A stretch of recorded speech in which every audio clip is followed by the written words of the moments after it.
Hey guys, this is Bolton, and today I'm going to be making this G56, which is a concept assault rifle drawn by a guy I work with, Alex Jessup. He did this when he was finishing up school, and now I'm just making a little 3D asset of it for a portfolio thing. So I'm going to treat this as if it was an asset for a first-person shooter, so a first-person asset. In this video, we're just going to be covering the Blockout. This is about 3 hours real time. I think I've compressed it 400%, so we're going to see it happen in about 45 minutes. But just keep in mind this is about 3 hours in actual working time. So I'm just starting working in the super big primary forms here. Um, I'll start with the barrel usually, and we just saw me do that, and that's because barrels are cylinders, which means if you can get it to match up on the concept even from the side, you'll know that the width is correct, which is helpful with a gun because a lot of the times like you'll be looking at a part like this, like the receiver, and you'll have a nice side-on orthographic shot, but you won't be totally sure how wide it's supposed to be.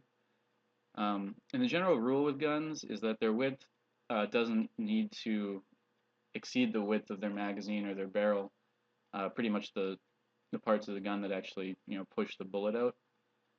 Any more than that is really kind of wasted mass, and that means more weight for the operator to carry around, and it's just generally not done. So that's a big thing with gun design is trying to minimize excess weight or things sticking off of it. So part of that is making them not any wider than they need to be to accommodate the gun's action and also just to be ergonomic.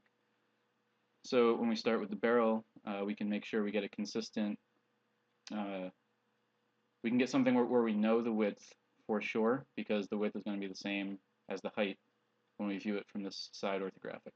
So we can build the gun around that, and we can be pretty sure that we'll get the width about right. But even when we do that, it can be a little tough to tell early on when you don't have many of the components of the gun. Like right here, you can see I'm kind of fiddling with the width as I go. Um, at the start, I kind of overestimated how wide it needed to be, and as we get more elements in there, especially if you've seen a lot of guns, if you've worked on a lot of them, you'll start to notice if it's looking kind of too chunky or too skinny.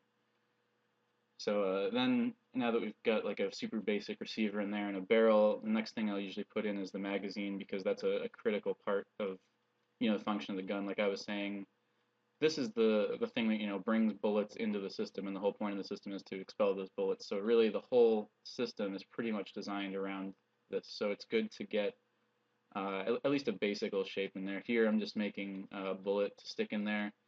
Um, I'm just winging this bullet. If you wanted to make it super accurate, you definitely could. There's plenty of measurements out there for bullets. Depending on where you live, you can buy them and measure them yourself, but you don't have to. Usually bullets are named after their measurements anyway. So, but here I'm just winging it because I want to get something that's like sort of a bulletish shape and silhouette, just so I can stick it in that magazine and see if the magazine is feeling too wide or too narrow. It's kind of the same thing I was doing with the barrel earlier. So I'm just sticking them in there. Right now I'm grouping the magazine, and I'm doing that so that I can easily move it away from the gun, because a lot of the times when you're working with the bullets and with the top of the gun, the feed area, that's right in the middle of the rest of the model, and that can be really inconvenient. You can like set the rest of the model to X-ray, which I do a lot. I think I've done it. Yeah, I've done it here. I usually do that early on. You can also like set the well, you can just hide it too, but I don't like having to go through that menu when I can avoid it. You could also set it to a layer and just turn the layer off, but I don't usually do that. I usually just work with the entire block out on one layer, and then later I'll have the high poly on one layer, and I'll have the reference image in the back there on one layer, and that's just how I work. Uh, but yeah, you could totally use different layers for different gun components too. That makes total sense. So here I'm just continuing with the primary forms, kind of moving on to smaller ones at this point. We've got the receiver, the magazine. Right now, I'm adding rails to the top. Um, I think I start off just trying to match how they are in the concept, but it wasn't feeling too right with me, so I kind of tweak it. With rails, there's a super specific profile that like all rails have. Um, they're designed, the whole point of them is to be a modular mounting surface. So there's a huge consistency. It's pretty much all Picatinny rails, so they all have the same shape to them. So I start off trying to kind of match it to the concept, but then I push it towards what I know is accurate. So in this case, it ends up being a little higher profile on the top of the receiver, but that's okay. It's not a huge difference. Um, it's not, significant enough that it won't look like the concept or anything. And actually, like doing these rails more correctly, if that's the right way to say it, will kind of give the gun a feeling of believability. Although there are some things I do to the rails later on. I think later on, yeah, a little later on. I'll talk about it when it happens, which isn't realistic, but which just helps readability. So just getting these in because the rails are a huge silhouette factor, especially from first-person view. So it's important to get them in there early just so you can get a read of how the gun is progressing from the most important angle, which is again, this is for an FPS type game. Like hypothetically, it's not. It's just a personal asset, but I'm doing it as if it was. So that first person angle is the most important one. So even at this early stage, I'll constantly be checking it from FPV. What I did right there really quick was I actually changed the FOV. Max defaults to 45. Sometimes I'll usually change it a few times in the course of working. 45 is pretty good. You get used to it, and it's good because it's a pretty flat angle, so it helps you sometimes see like whether lines are aligned or not if you're just trying to eyeball it. But usually I'll change it to something a little higher that would be more indicative of an FPS and just kind of get a look at the model that way because that's more like how it'll be seen in game. And I'll just switch between them. I try to get it so the model is feeling good from whatever FOV I happen to be looking at it with, and from any angle. But again, the most important angle is that first person one. So here we're just doing the stock. We're just roughing it in. I'm getting the super primary forms on it, including this big hole because that's going to be like you won't see really any of the stock except the very front of it from FPV, but like the NPC model or any other third person view, you're definitely gonna. It's a major part of the gun. So we probably won't end up dedicating a lot of texture space to it in the end, but I want to make sure I at least get some detail in here now so that we can get a feel for how that'll look, at least in the form department. So yeah, pretty much just getting in these big primary curves. I don't think I take the stock to too high a detail level with this blockout. I think in a later video before I take it to high poly, I probably will push some parts of it, like the ridges on the back of the butt plate, I guess you call it, this part here. I'll want to like model those in, get to see how that feels. I never get to that in this particular video, but again, the stock isn't the most important part for an FPV thing, so it's not where I want to spend the majority of the effort right now. So here I'm going back and I'm working on other areas. Something I try to do is not work on a single part of the gun for too long. I try to like jump around, look for work all over the gun, find the least developed areas and develop them more, just to kind of keep everything at an even finish level. I don't want to be in a situation where I'm doing work for someone and I've got like one part of the gun that's like super far along in the process and the rest of it is super blocked out. I try to keep everything at kind of consistent level. So that's what we're doing, like adding the trigger out here and then moving back to the magazine, kind of adjusting the width because again, we've got more elements in the gun now and we can kind of tell a little better how stuff is feeling width-wise because we can compare it to more parts of the gun. So we'll actually come back and we'll touch this magazine a couple times over the course of this, just tweaking it and getting it to be kind of the width we want.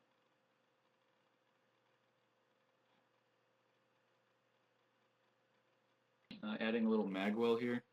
This is just to make sure that we have a space in there that the magazine could go, and that's going to be important later on if we start adding details to that lower receiver, and we do, like things like insets or edge bevels.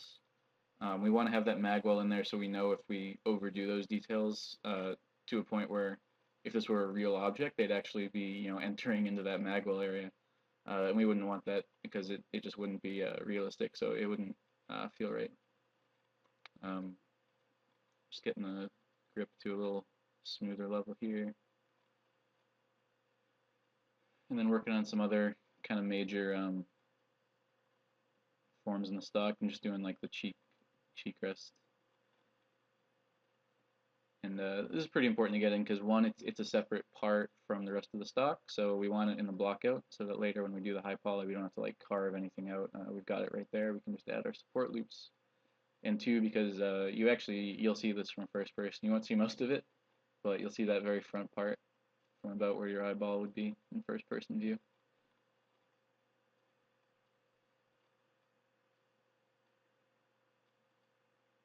And then doing this little connection area. So again, I'm not bothering with super small details right now. Like I'm not bothering with that cutout where the button is on the cheek rest to adjust it. I'm not doing that now. We'll come back to it later. But again, I'm trying not to over noodle any one part. So here we're just doing like a little bracket that connects the stock and the, or I guess masks the connection between the stock and the receiver. And I'm not sure if we do it now, but we're going to take that and we're going to extrude some sling loops out of it. Yeah, okay, I don't think we do it now, but we'll do that later. It's kind of, again, it's a smaller detail, but it's pretty important from FPV. Right here, we're just doing more stuff along the very front of the gun. You won't really see any of this usually from first person unless the animations are quite extreme. So mostly the work we do here is just going to be NPC model scene, but it's good to have. Sometimes you see it on reloads. So yeah, it's usually not the first area I kind of work on, but it's important to get this stuff in the blockout too. Not using a ton of reference on it though, pretty much just going off the side image I have here and I guess some stored memory of similar configurations I've seen on other guns like AKs and stuff where they'll have a clearly separate gas tube extruding at the front and then they'll have like a connection. And what happened here was I just noticed in the concept there's actually another cylindrical thing right here, so I didn't notice that at first, but we're just throwing it in. And then I don't think we actually touch this part for the entire rest of the session, because again, it's not super high important, it's right at the front of the gun. Something you might notice is that I'm using pretty much all 48-sided cylinders in this, and that's just a habit I've gotten into when I'm doing blockouts. And the reason I do that is so when I'm doing the high poly, no matter what, I'll usually have enough edges, I'll have enough density to do any kind of cut-ins I need to do, and not have to worry about weird pinching or remaking the cylinder with more edges so that I can support those subdivisions. Because it's easy enough to remove loops, right? Like the hard thing is adding geometry to something. It's pretty easy to take it away. So whenever I do cylinders on a blockout, I actually make them pretty dense because then when I convert it to a low poly, I just select every other edge, delete it, do that 1 or 2 times, or else I'll like collapse different rows, and that's super easy. And then on the high poly, I don't got to worry about subdividing the cylinder to get more edges or whatever. I don't got to worry about it. Okay, so here we're going to work on the rails, and something you'll notice, this was what I was kind of talking about before, is I'm actually making these rails, like the individual rail part of them, wider than it would be in reality. So like the rails are chunkier. Like in reality, these would be smaller. Rails are super, super small in real life, but I'm kind of chunking them up a bit here, like width-wise or length-wise, according to the way the gun is oriented. Just because from first-person view, those things can alias a lot, especially if you make them as thin as they are in reality. Like you can see right there when it's in that right view pane in the top left, you can kind of see how much thinner the rails like should be according to the concept. But if we actually made them that thin, while it would be more accurate and it would look nice from like a render point of view, in first person, those would all get crushed into a bunch of like aliased vertical lines, and it would not look very good. So it's a good idea with those things to make them a little wider than they should be, in my opinion. And that's something later on too, or if you really want. Usually in the low poly, each individual rail there will be floating. There's no reason to actually model them in to the rest of the rail unit, because then you'd have to make a lot of connecting geo. So usually you'll be floating them. So what you can do then, and I do this sometimes, is on the NPC model, you can make those appropriately thin so that the rails don't stick out as being like, oh, well, wow, those are gargantuan. But in first person, there's enough length there that they don't alias badly. And that's a good little compromise. So, Alright, here we're going to start working on the sight. It doesn't look like there's much there in the concept, but what he's drawn is basically just a flip-up sight, which is flipped down because he has that EOTech optic. I think I am going to model that optic, but we don't do it in this session. This session I'm just blocking out the base gun. Yep, so we're just getting in the shape here. I'm not using a reference yet. I'm just going according to what he's drawn here in the concept. Just trying out some simple stuff. I don't end up liking it, so I kind of go back on it. Later on, we'll revisit the sites using some actual reference of real world flip-up sites, just because there's just not a lot to go on here in the concept, and I want to make sure it looks very good because the sights are a huge part of any first-person gun. You spend a lot of time looking down, and in most games, when you aim down the sights, it'll zoom in super close to them and get your eye right up to it. So it's important to have, if you're going to have detail in any part of the gun, it should really be the sights, and really anything that's close to the first-person view back there. So right now, though, we're not going to take these too far. I'm just roughing in some really basic forms. I don't even remember how much of this stays. I don't think much. This isn't really meant to be final. It's more so that at this early stage in the blockout, I just want to get some basic forms in here so that when I'm working on other parts of the gun, I can do it with the context of that bit up top and what that does to the silhouette. So later on, we're going to detail it out and make it better, but for now, it just has to sort of read at the same sort of like density level as the rest of the blockout, which at this stage is not high. So, yep, just doing some basic little plane changes here to make it slightly more interesting in first person, but again, not mega detailed at this point.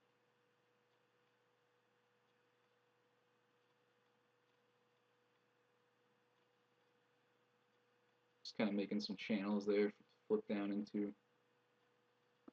I do a really hacky little diopter back here. We don't keep any of this again right now. It's just for a quick read, but just getting it in there. If we were to actually make a shape like this, I wouldn't do it this way. I would make it an actual cylinder. Obviously, this is not a mathematically perfect circle, and I kind of realized working on it looked pretty bad, so I just kind of made a quick little wrench type shape. It's really good. We didn't stick with this. And yeah, it can be kind of discouraging when you're doing this blockout because a lot of it honestly won't look super good, and it's not meant to as a blockout, right? Like that's not the point of the blockout. The point of the blockout is just to get the overall forms in there so you can continue on with the gun and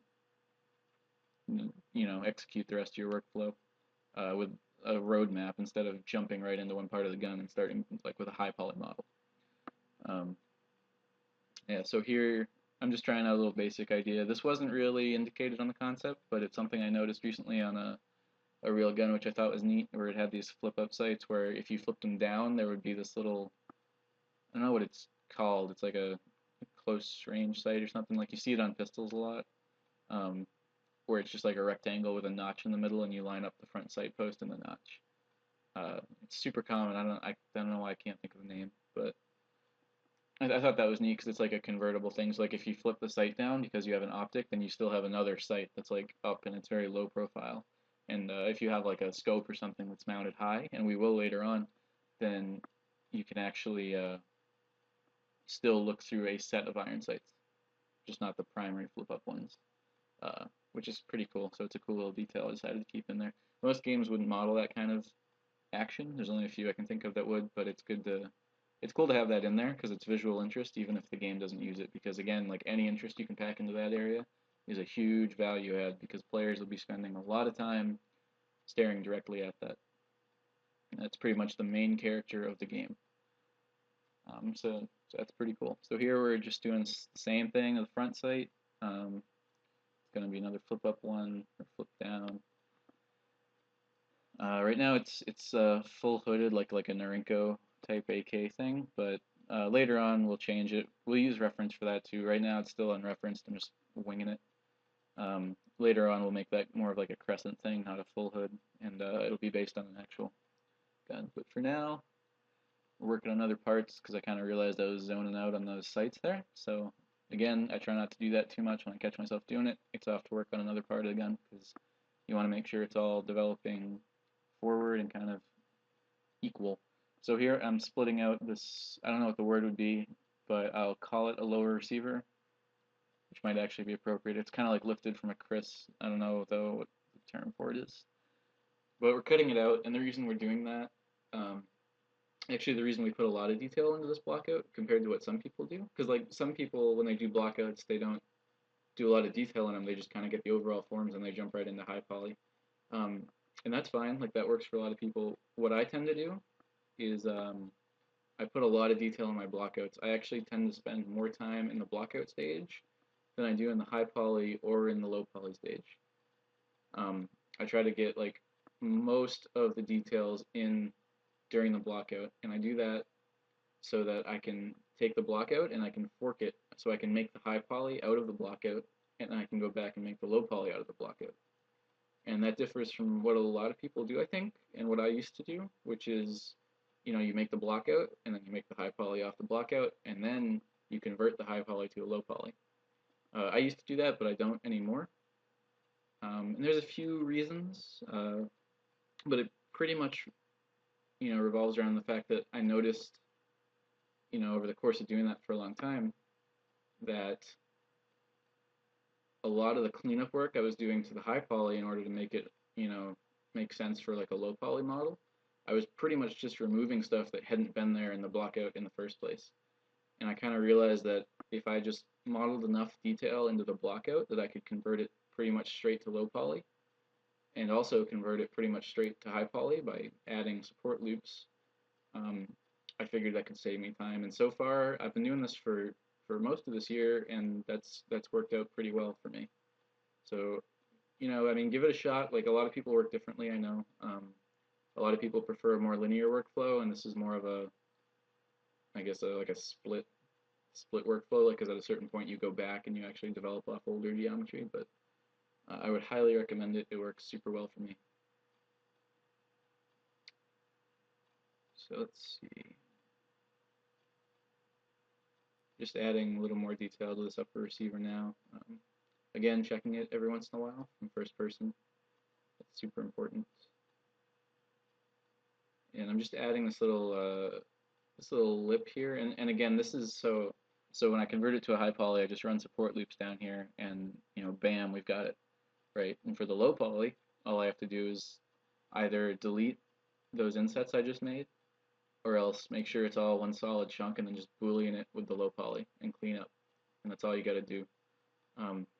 So it's actually super simple. So it kind of looks like we're putting too much detail in the blockout rather, but it's super easy to convert that both ways, because all you have to do to make a high poly, run supporting edges.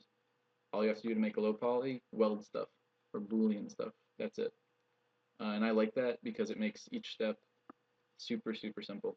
So we're adding complexity at this one early stage, and then we're making it much simpler later on.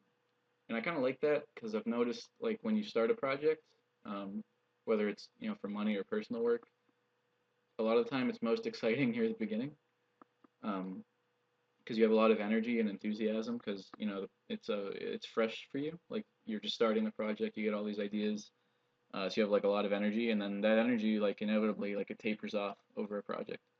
So I like to, I mean, since we make the blockout near the beginning anyway, and that's when we have the most energy, I like to use that energy here and just detail things out a lot. So I even go to the extent with this one of adding all the screws and bolts. I don't always do this in the blockout.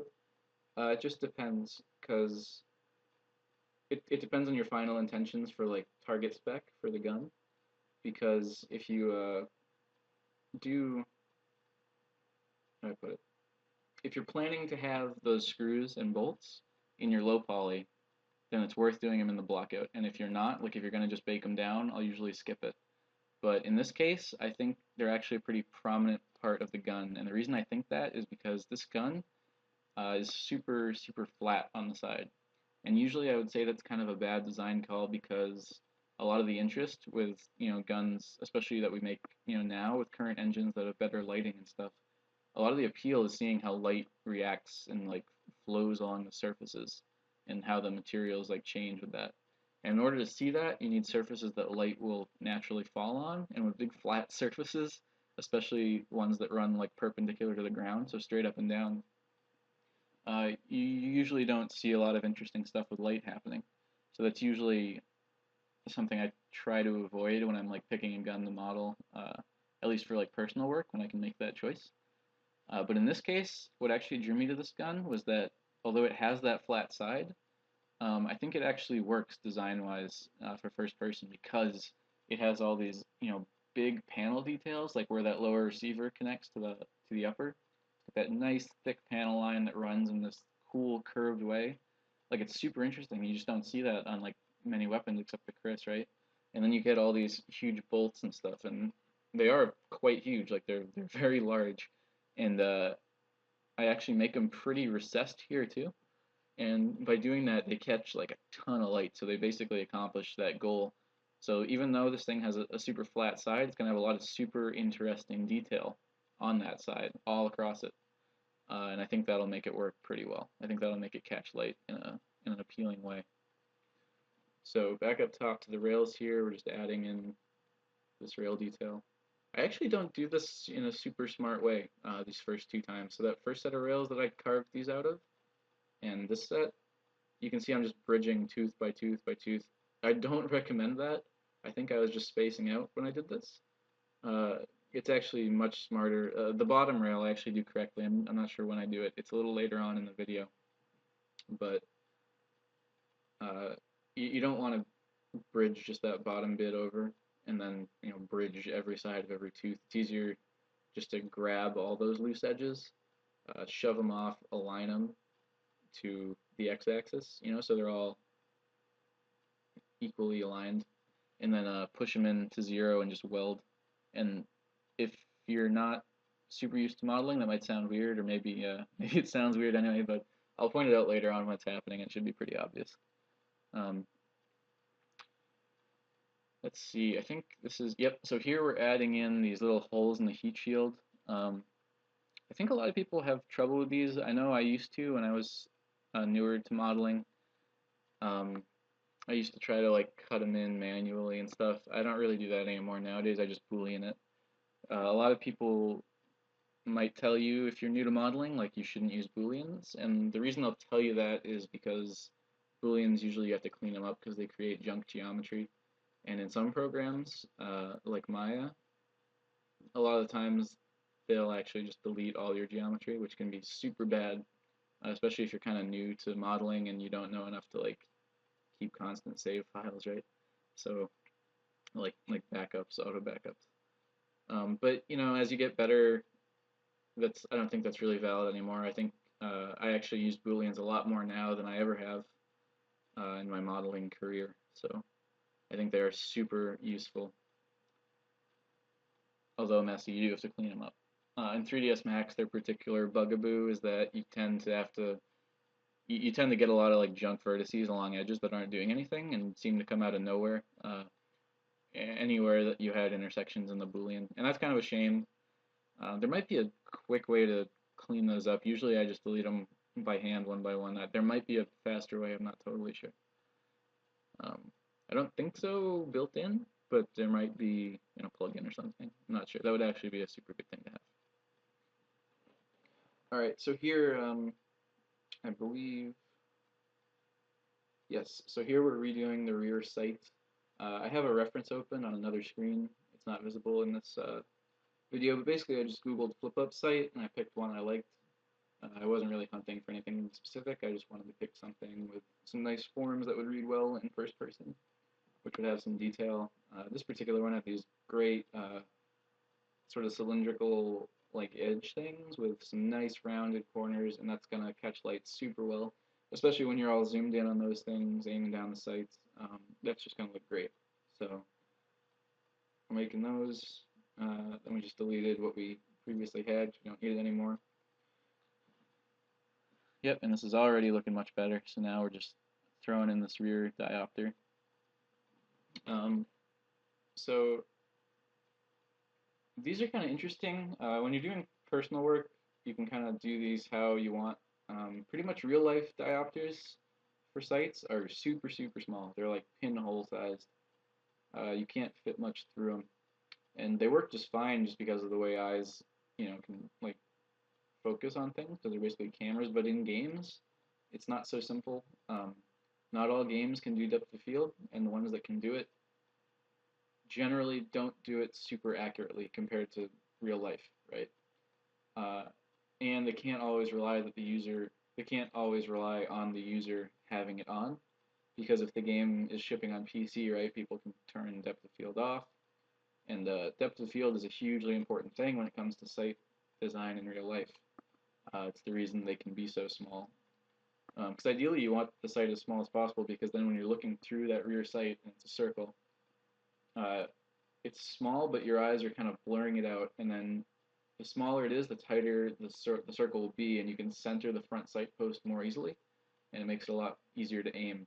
But in games, most games, like pretty much all major commercial games, the sights are pretty much centered for you, so that's not a concern. And the user might not have depth of field on, and we might not even have depth of field in our engine.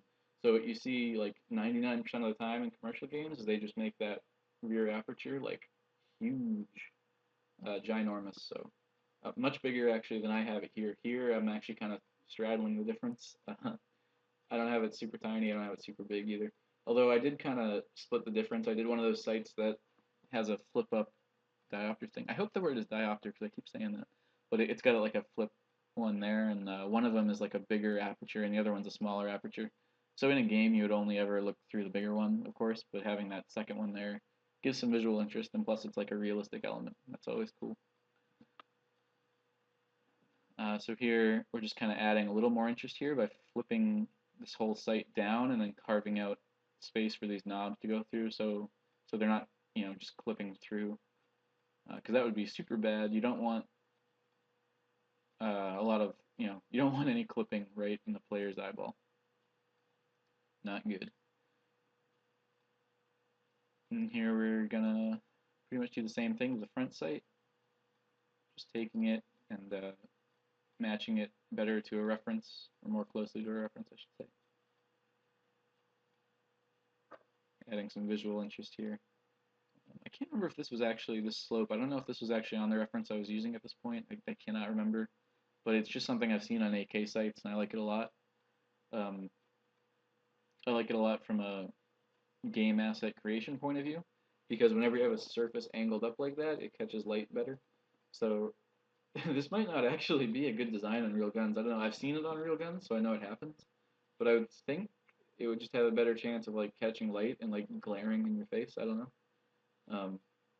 That would be my thinking. But in games, we actually don't mind that too much because it actually looks cool. So in real life, you wouldn't appreciate it probably because you're in a life or death shootout or something. But in a game, it's not so important. I'm just adding a front sight post in here. Just a super simple one. In real life, these can actually have some kind of geometric complexity to them. We might do that in the high poly, but probably not, because honestly, you'd never get a good look at this, not when it's in first person, and not when it's an NPC model either. You pretty much never see it except for the one angle where you're looking down sights, and then it's a super small part of the screen, so it's really not worth investing like any time in that particular part.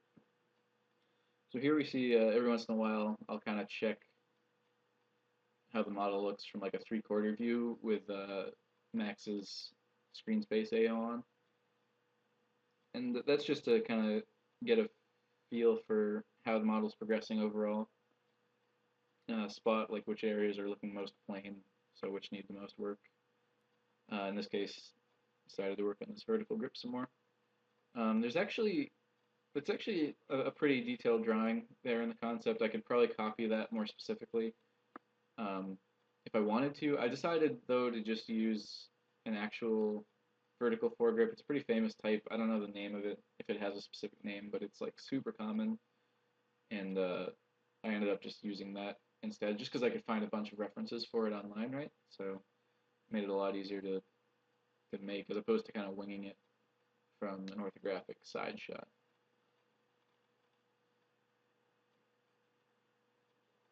Could have saved a tiny bit of time here by mirroring this twice but it didn't take that long anyway, so whatever. Just getting in some nice chunky little detail here that'll read well in first person. A lot of the time, this foregrip, of course, will be held by the player's hand, so you won't really see much of it, but so it's not like one of the most important things, but you will see it on reloads a lot of the time. They'll kind of bring the gun up so you can get a nice look at like the side of it, show it off, and when that happens, you'll see the vertical grip pretty well. So it's still important to get some good forms in there and to not totally disregard it like we might do with the gas tube or like the front sight post. Just parts of the gun that you just don't see. So I'm even carving in this little rail, would be the word groove, rail groove, where it goes on the rail. Just carving that in so that when we make the high poly again, we just add the supporting loops and it's ready to go. And we'll get, like a nice little turn of light right where it intersects with the rail there. So it won't look like it's clipping, because it won't actually be clipping. And that's just it's a nice little detail. And then for the low poly, all we got to do is delete those edges in there and bridge them back up. Or even leave it, I guess, either way. But the point is it'll look nice in the high poly, and that means we can bake some nice information from it. So now we're getting to kind of the later stages of the blockout, which means all the major stuff is in, and it's time to start breaking symmetry. So I actually don't that would be where we were if this gun wasn't so symmetrical in how I do it. Like if it was an AK or something, we would have to break symmetry in order to do different details on different sides of the receiver. In this case, since this is kind of a futuristic looking gun and the description of the gun on the concept image, kind of places it in the future, and as like a super high-tech assault rifle, I wanted to kind of bring across some ambidextrous themes with it, because that's something you see in a lot of gun design nowadays, is attempting to make the gun as ambidextrous as possible. And that's so that lefties can use it. It's so if you're in a firefight and, I don't know, maybe you have to shoot around like an awkward corner and you want to change how you're holding the gun, or if your main weapon hand gets wounded, right, and you have to hold the gun opposite how you usually would. They just want you to be able to fully control the gun no matter which shoulder you're using for it, right? So that means taking all the hard points for the gun for interaction, stuff like the safety. They want to make all of that ambidextrous, reversible. You can have it on both sides. So in this case, I'll have the charging handle on one side of the receiver here, but I'll have both sides of the receiver with the cutout for it. So it looks as if the user could install it with the charging handle and ejection port facing whichever way they wanted. I'm not totally sure how realistic that is from a gunsmithing point of view. I assume that's something you could do with a weapon, but I think it'll go well enough visually here, so that's what we end up doing. And that's also why, if you look at the back there, the sling loops I did one on each side, and that's just to emphasize that it's sort of an ambidextrous weapon, and that also works as a first-person detail really well, because that's, you can see right there, it kind of breaks the silhouette a lot, right where your eye is in first person, and that's a very good element to have in a design. Here we're doing the charging handle. Pretty much just matching how it is on the concept. You can do a lot of different kinds of charging handles, of course. Like you can do kind of curved ones like you see on AKs. I decided to do this kind of blocky one because to me it feels more like contemporary, sort of pseudo-future. And also just because I think it lines up pretty well with what was drawn in the concept there. This concept is an amalgamation of a couple of different real-life guns, and I could probably look at those and find references of this. But for this I didn't, just because I think I can wing charging handle pretty well. But yeah, it's definitely an option if you were working on something like this, maybe professionally, and you wanted to get it to the absolute highest quality possible. Yeah, definitely try to track down the influences that went into the concept, and pull references from those yourself for parts that the concept doesn't necessarily show. Here we're going back to the magazine, just adding in some extra details there, the grooves it rides up, adding a little floor plate to it, which is kind of suggested in the concept. but not sketched out a bunch. I'm just adding it in because it's a nice little detail we'll catch when we do reloads in the game. Don't need to put a ton of time into it because you usually cannot see the magazine that well in first person unless the game has a particularly wide field of view. But in most games you'll only really see it on reloads, so it just needs to kind of look cool in a flash, but it doesn't need to stand up to like lengthy scrutiny. So it doesn't need to be the coolest part of the whole model. But it shouldn't be ignored because you do see it in a pretty major animation. Doing some adjustments to these bullets here, just kind of trying to get the proportions a little better. It wasn't feeling quite right to me. It tapered off too much. Then we're adding some detail on the back here just to break up the surface. This is so if you can see the gun from first person, you'll have like a nice surface interruption there. Plus, it's like a real feature of magazines, so that's always good too. Adding this little bit. This is taken straight off of Chris, so I could definitely pull better references of this, and I might do it in a future video before we finish this off. I might check out what this part actually looks like on the real thing. Right now I'm just modeling it off the orthographic here. And right now it's enough just to get that first person interest there. But yeah, it could be it actually looks a little different, so I'll actually check that out at some point before we finish this series.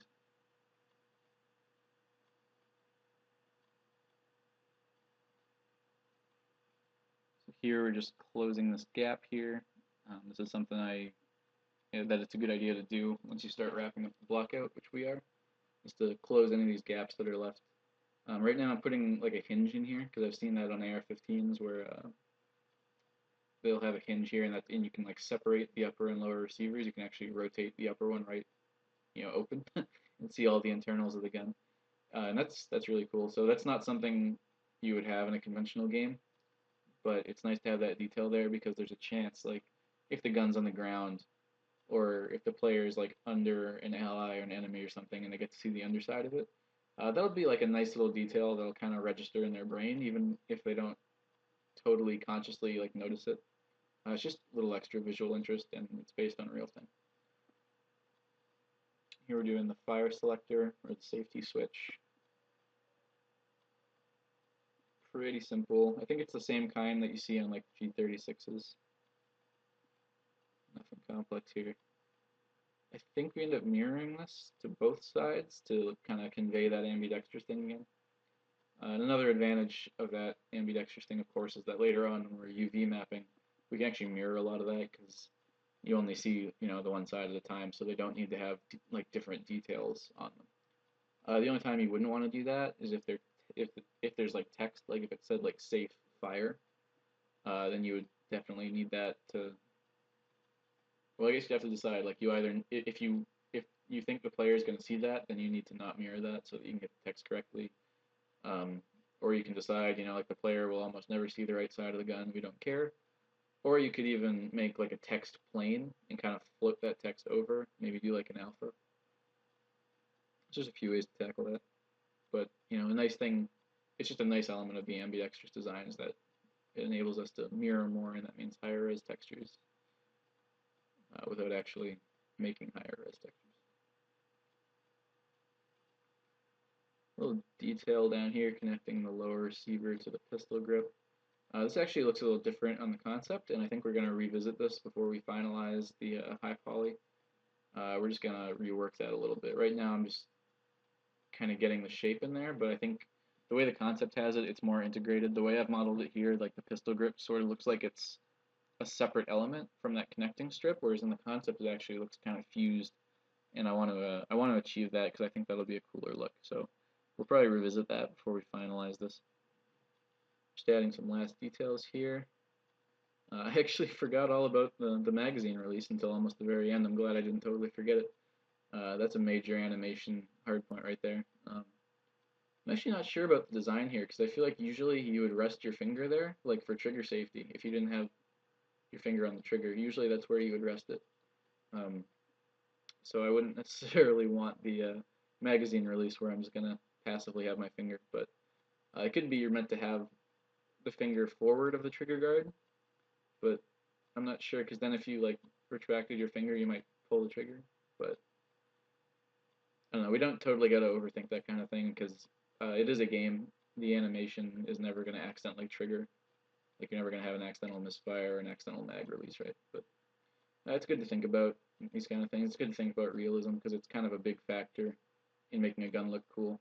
Because it just helps. Like if it feels like a real thing, that's usually cooler than if it like has cool forms, but you can tell like it doesn't make any sense. If you can satisfy that hardcore 10% of the audience, you'll probably satisfy everyone else too. So yeah, this blockout's looking pretty good. We got all the parts we need. There's a few parts we'll clean up later on, but overall, it's pretty good. One of the last things we add to this blockout before we wrap this is we just get sort of a little chamber in here. I try to do this when I can on guns. A lot of the time in games you actually never end up seeing in here, so I never put tons of detail in there unless it's specifically requested.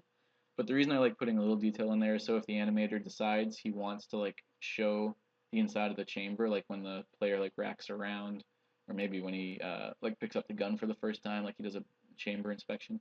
I like enabling that just so the animator can choose and he has a little more creative freedom. Animators are like right downstream from modelers in the whole production process, and I like making their job as fun and easy as possible because in a way they're sort of like the direct customers. They're the people that get the asset right after you. Well, except for the people that rig it, but sometimes it's the same people.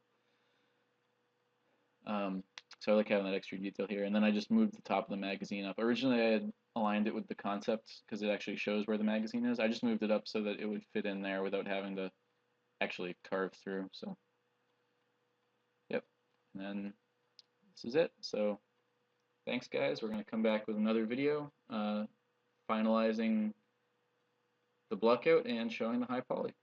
So thanks for watching.